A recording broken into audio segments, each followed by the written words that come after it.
Yeah, now today I wanted to speak about a famous Algerian rabbi. I don't think we've mentioned him many times before in this series over here. Rabbi Saadya Azubib, Zecher Tzadik Libracha. I'm not too sure on the exact date when he passed away, but I believe he was born in the year 1630. We're talking about nearly 400 years ago. He passed away in 1725, but that's what's recorded over here on Wikipedia. He would have been about 95 years of age at the time passed away. He was a famous posek halacha. He was a Parshan Mikrai.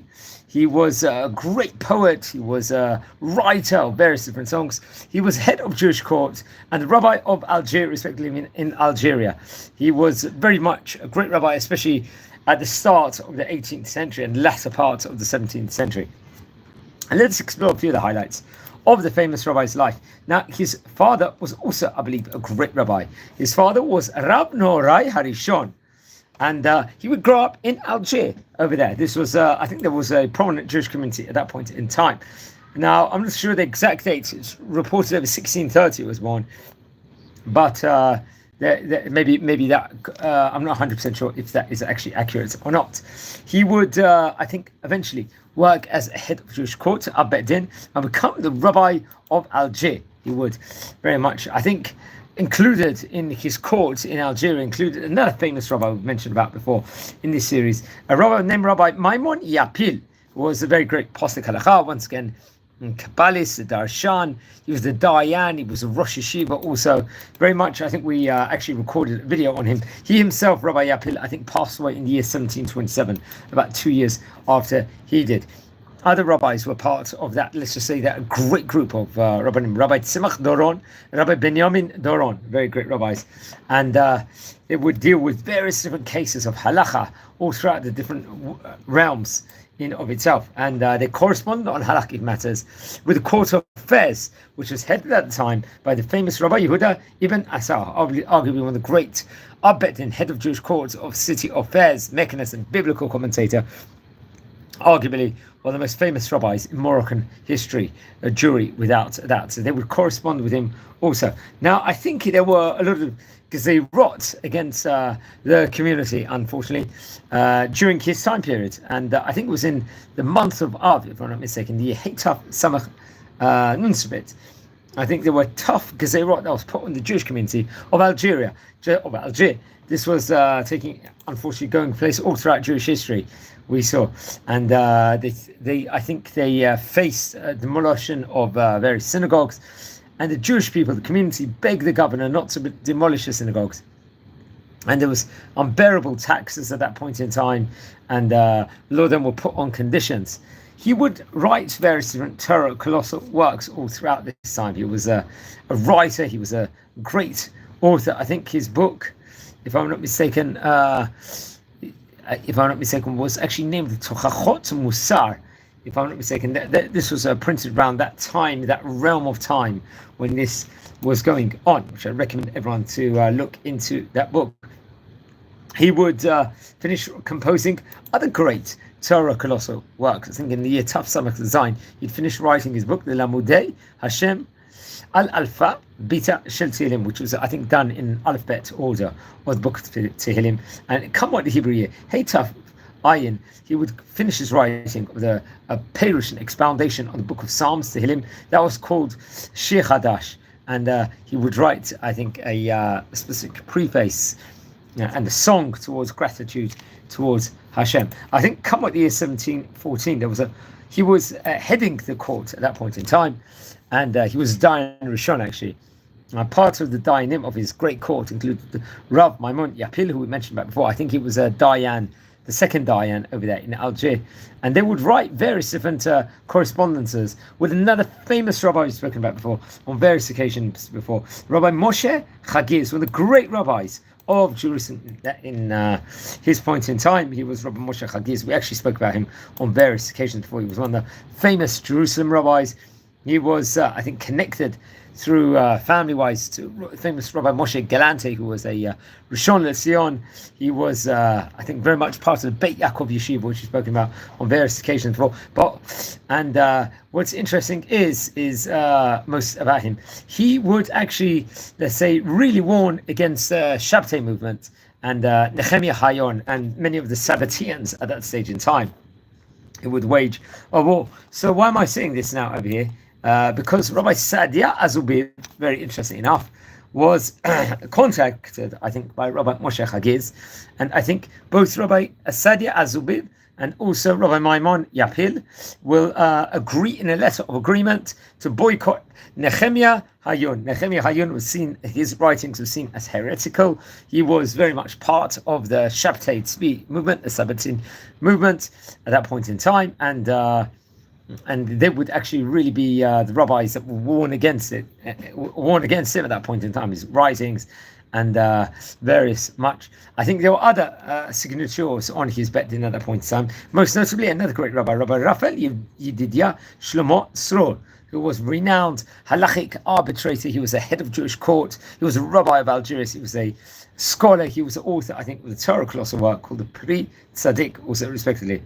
And also to note, with regards to Rabbi Saadya, he was a poet, and many of his poems, I think, are still used nowadays. And I very much recommend everyone to look in that. I think till the year Hetaf Pei Gimel, he would still be appointed head of Jewish court over there. Now, it's reported over he died in Algiers, and seemingly, estimatingly, it would have been around the Hebrew year Hetaf Pei Hey.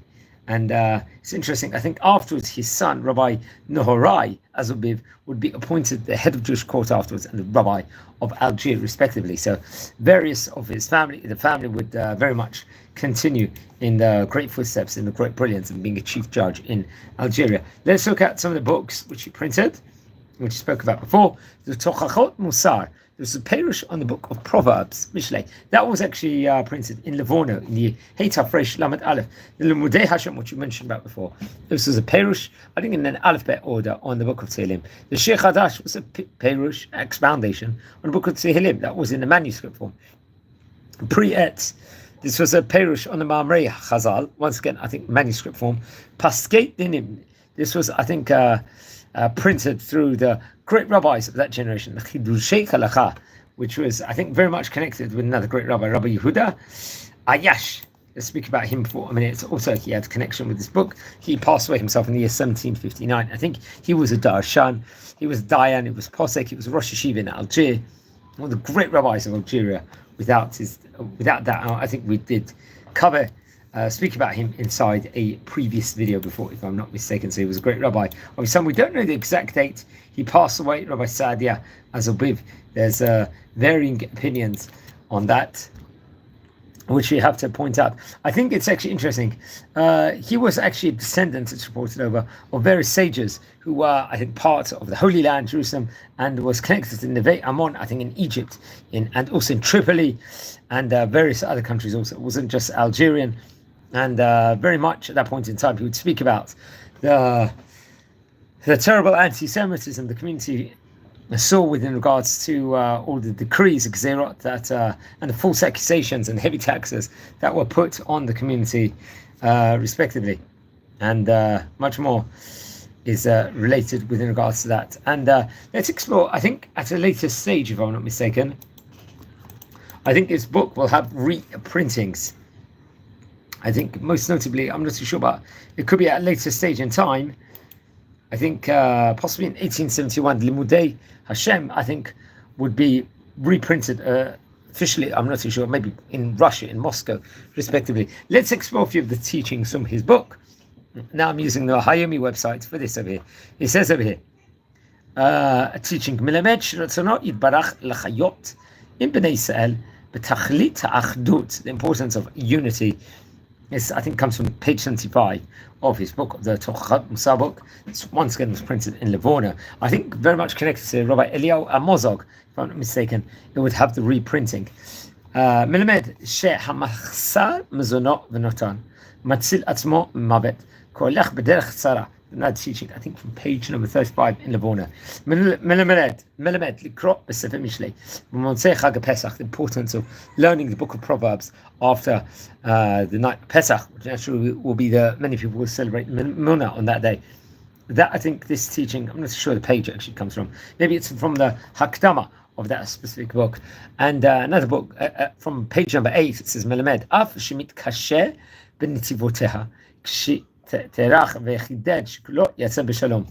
And one last teaching from his book, let's explore. מלמד, קונים במעלה, כשעושים הצדקה עם ישראל, או עם ישראל.